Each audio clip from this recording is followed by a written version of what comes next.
Hi, I'm Emely Stardust. Nice to have you back to my podcast.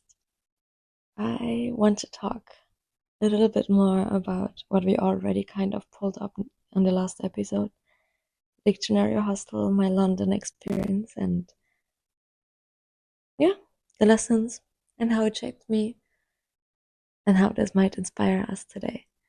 So I came to the Dictionary Hostel. I stayed there for the first night in room F. It was pretty cool. It was the Dictionary Hostel, and all the rooms were named after letters. So you would have room A, B, C, D, the whole alphabet, like literally room Y, room Z. They would have it all. And room F would be the staff room. Shared. Well, it doesn't matter. Today the hostel unfortunately closed. It no longer exists. But it will forever stay open in our hearts. And I know I'm not the only one when I say that. Because this place was magical for so many people. I don't think I was the only human that got deeply inspired staying there, not just as a volunteer. I think also the guests, like everyone who ever came to that place, could just feel that it was super, super magical. It was like kind of a backpacking hostel. Everything was yellow, like the dictionary, literally. ah, Nostalgia is burning up in my heart as I speak about it. It's, I think, one of the most magical places I've ever visited in Shoreditch, in London. So yeah, I moved into the staff room, and I think the first morning that I woke up, I was getting ready to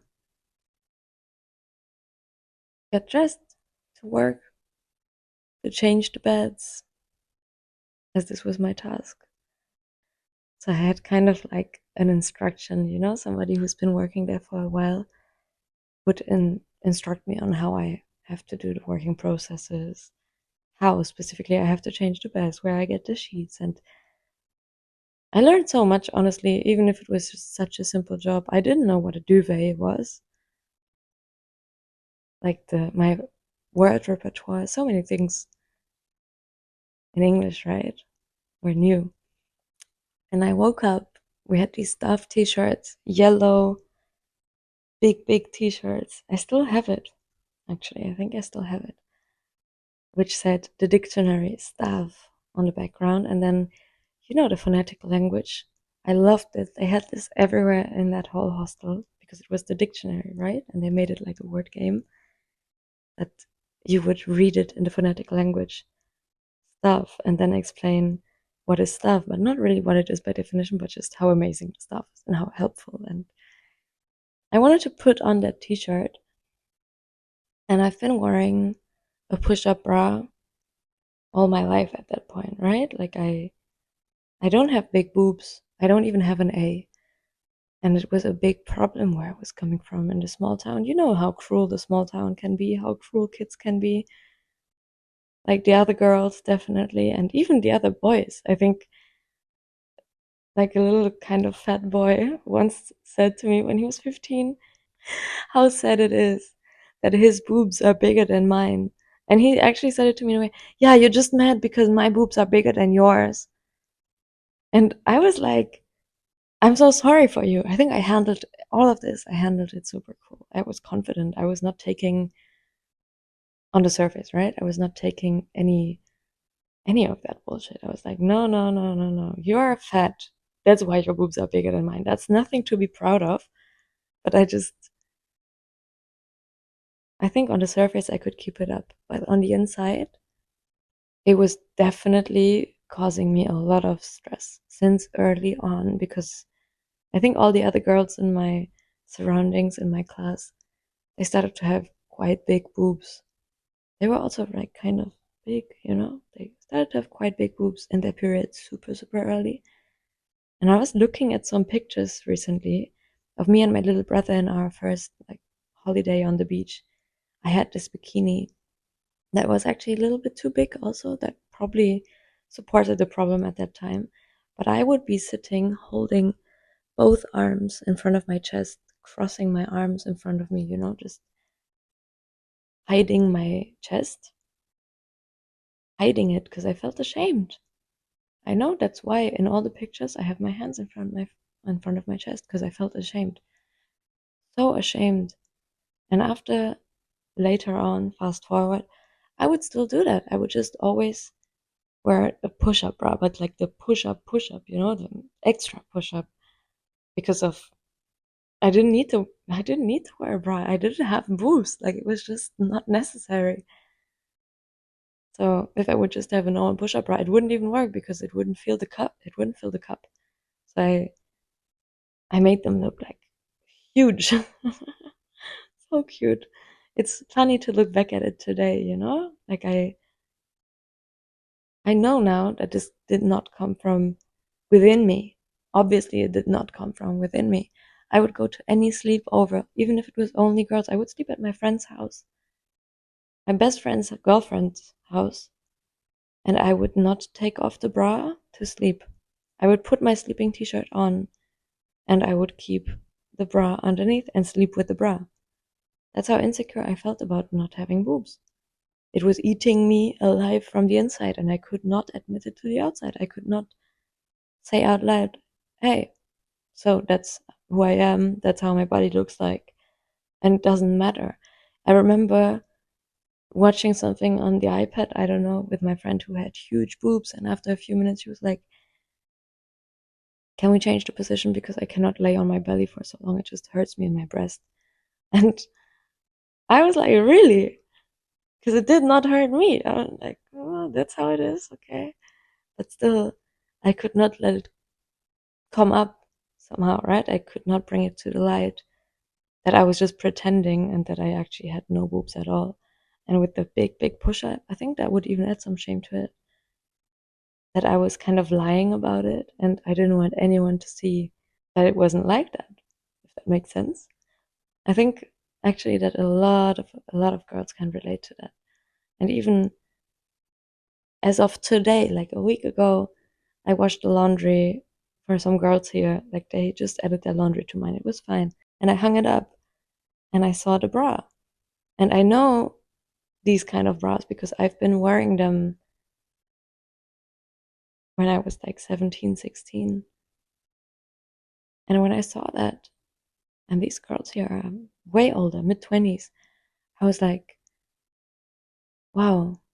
And it made me smile. It brought up that memory. That's why it's kind of nice to talk about it right now, too, because I remember that time and how important that was for me, how much importance I gave to put something like that on my body because it somehow shaped who I would be in the other eye, in the eye of the observer, but I didn't understand that at that time.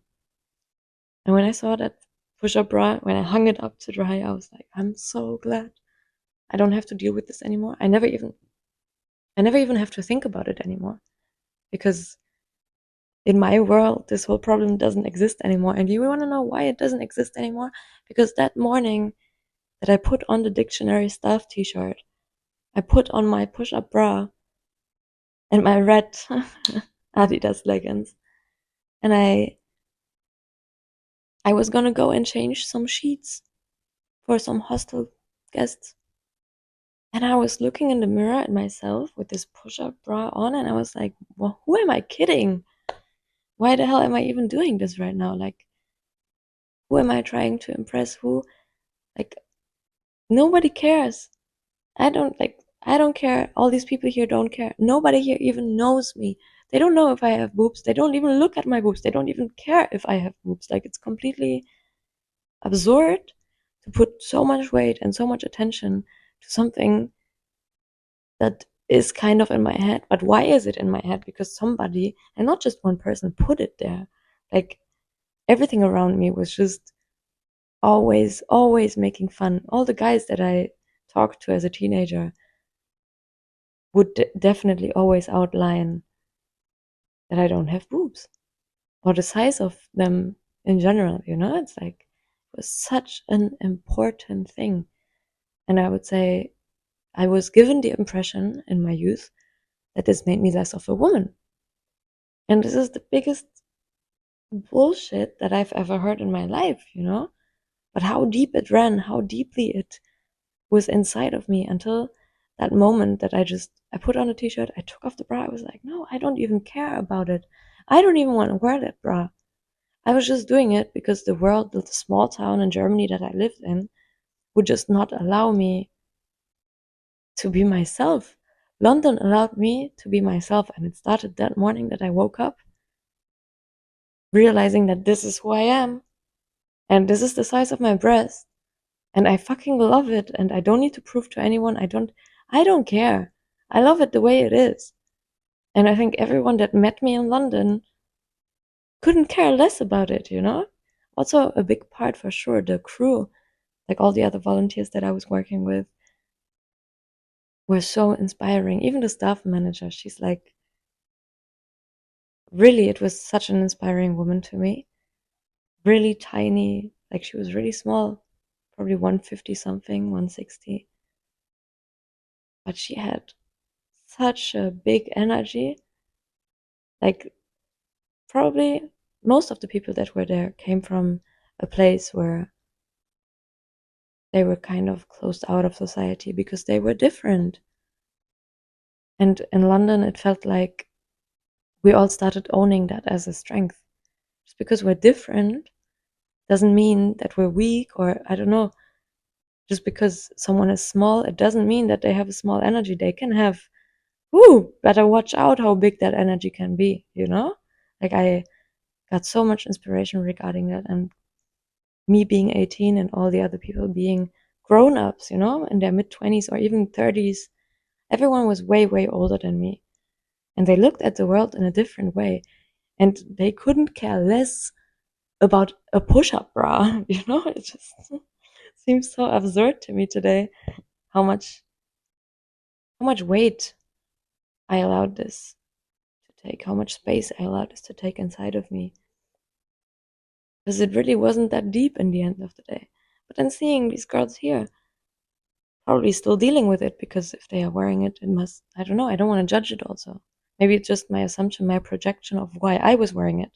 Maybe they have other reasons, but it really made me feel so grateful for having passed that and left it behind that day in that hostel, putting on that yellow staff shirt and just going to change the beds without an uncomfortable push-up bra on. I could sleep at night like a person. I could wear so many things that I couldn't wear before because maybe you would see that I'm wearing a push-up bra.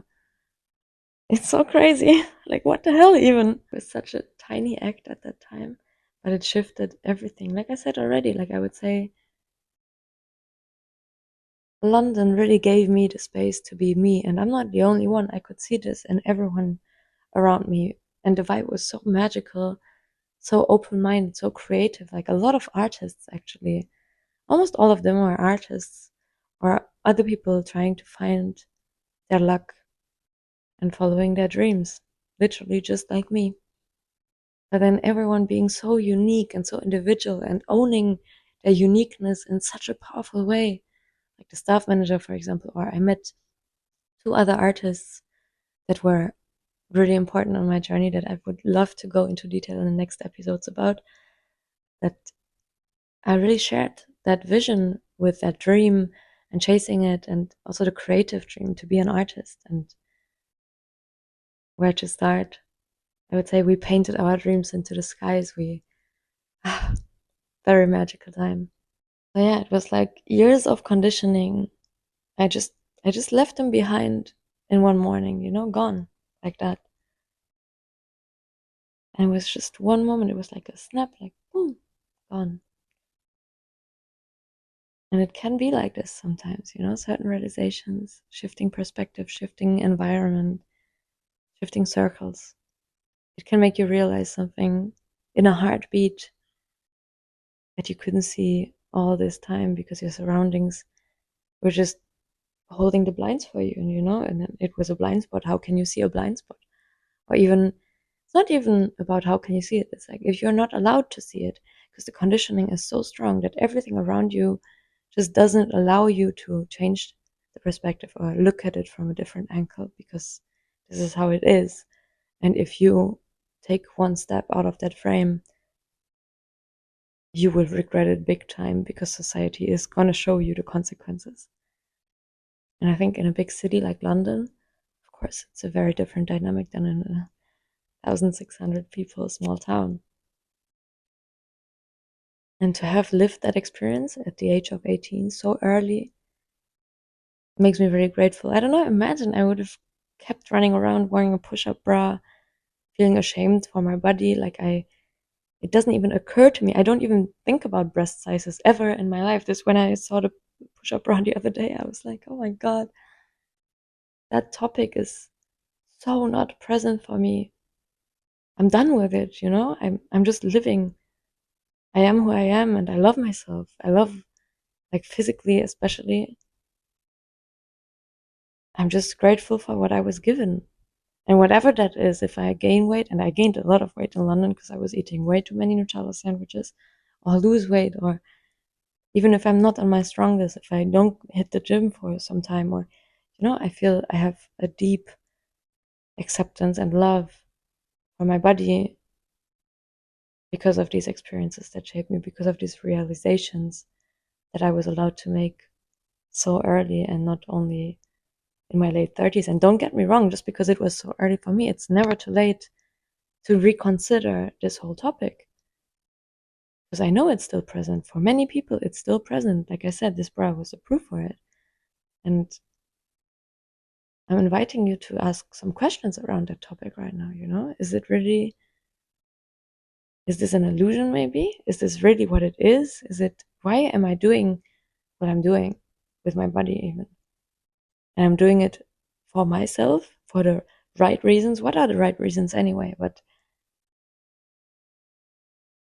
I was not wearing a push-up bra for my right reasons. For me, this was not the right reasons. It's again a question of perspective, but it was something that the outside put into my head, and it controlled my every behavior. And it's kind of intense. And I don't know in how many corners and fields we are still falling for that. And for what? It's allowed to say to yourself, I am beautiful the way I am, and I can accept my breast size, I can accept my huge nose, I can accept my hair color, I can accept everything that I am. It's not a comparison, it's not a competition, it's not a beauty contest. Like, I want to be careful with that topic because I know it's sensitive, and my message at the end of the day here is, you're beautiful as you are, and the beliefs that you have about your body and yourself, are they really yours? And then maybe observe them. Self-observation is a very powerful tool. Neutrally observe them, and maybe allow yourself to make your own opinion about the topic at hand, right? Because maybe you would feel and think completely different if you allowed yourself to step back and just, like me that day, look in the mirror at yourself and be like, oh, I don't really need this. It's not really comfortable. Why am I even doing this? And I know it's difficult to find the space to allow yourself that reflection, but it's never too late. And I don't know, maybe with the confidence that I could take from this, I can inspire you a little bit to reflect on that for yourself. And if not, it's also okay. Everything is okay. That's exactly the point, Like, don't let yourself be pushed into an image or into anything that is maybe not even you. And maybe give yourself the space to discover what it is instead. I know it's not easy, but that's why I would recommend to everyone to, allow, to make space for experiences like that, to throw yourself into situations that allow you, to realize certain things that maybe you could not realize in different circumstances. And that can even be just taking a day to sit with yourself, be sensual with yourself, hug yourself, touch yourself, dance with yourself, sing, feel your body, feel yourself. I think even doing this podcast for me right now, watching the episodes after and listening to my own story, I feel so inspired every time. I'm like, oh wow, yeah, actually,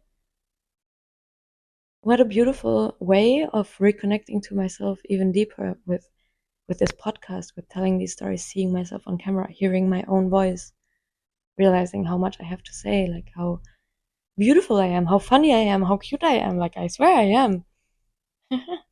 Without wanting to seem arrogant about it, It's like a healthy self-love relationship. Yeah. That's what I wish for you. That's what I wish for everyone, to be able to say, hey, I'm gorgeous. I love myself. And of course, not at all times. It comes and goes in waves. And I hope at the end we can always come back to that point.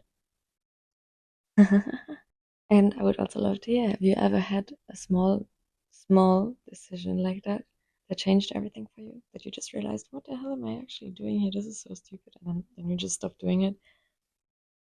Whatever it is, I'm very excited to hear about it in the comments or wherever you want to reach me. There are many platforms.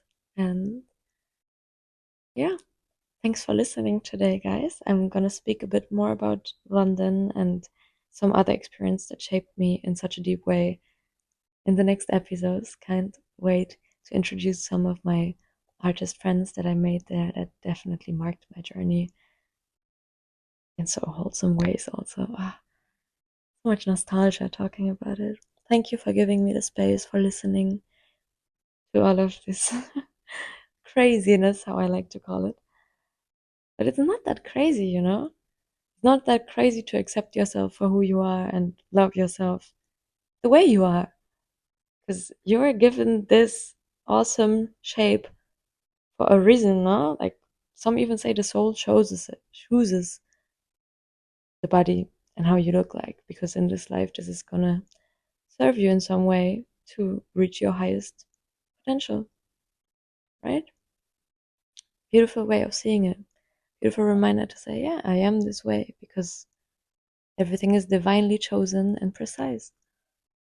And I'm willing to accept that, right? Love you so much. Thank you so much. And talk to you so, so soon. Bye bye, Emely Stardust.